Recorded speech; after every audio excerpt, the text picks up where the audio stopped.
Today we are going to compare a bunch of photos shot on last year's Google Pixel 4a 5G against the more expensive Apple iPhone 13 Pro. With the newer Pixel 6 out in the market, Google has made some improvements with regards to Pixel camera performance. But for this one, I thought that it'd be interesting to see how last year's budget Pixel phones fare against one of 2021's most powerful devices in terms of camera performance. How did things go? Let's take a look.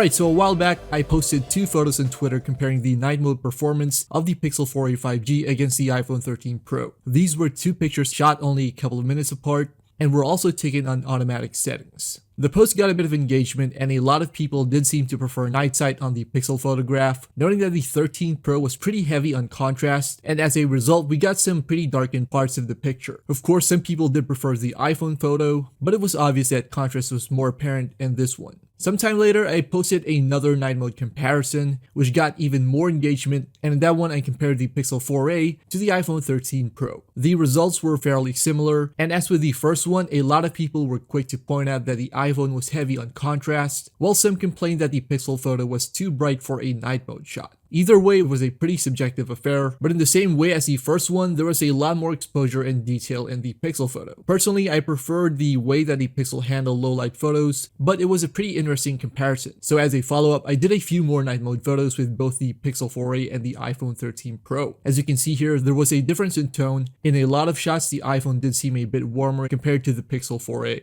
The difference in exposure and contrast was pretty much in line with the photos earlier. The camera processing on the iPhone leans towards heavier contrast, which unfortunately means a loss of detail. In comparison, photographs taken on the Pixel were bright and low light shots didn't seem so low light anymore. There are times when I do prefer the iPhone shots. In this photo, for example, the sky appears lighter in the picture taken on the 13 Pro. Moving on, I did some quick daytime shots on both the Pixel 4a 5G and the 13 Pro. It's important to note that while the 4a and 4a 5G share a similar camera setup, the 4a 5G features an additional ultra-wide lens. The added contrast is still there, but I found myself drawn to some of the iPhone pictures compared to the shots on the Pixel. As the day went on though, we tried other scenarios and a lot of the scenes feature some very obvious differences such as contrast and color tone. Like before, the iPhone featured darker spots in photos and leaned towards a more yellowish tone in some of the photos, with the Pixel going for cooler tones. Of course, preferences are always specific based on who's using what device, so I'll let you guys be the judge of these comparisons.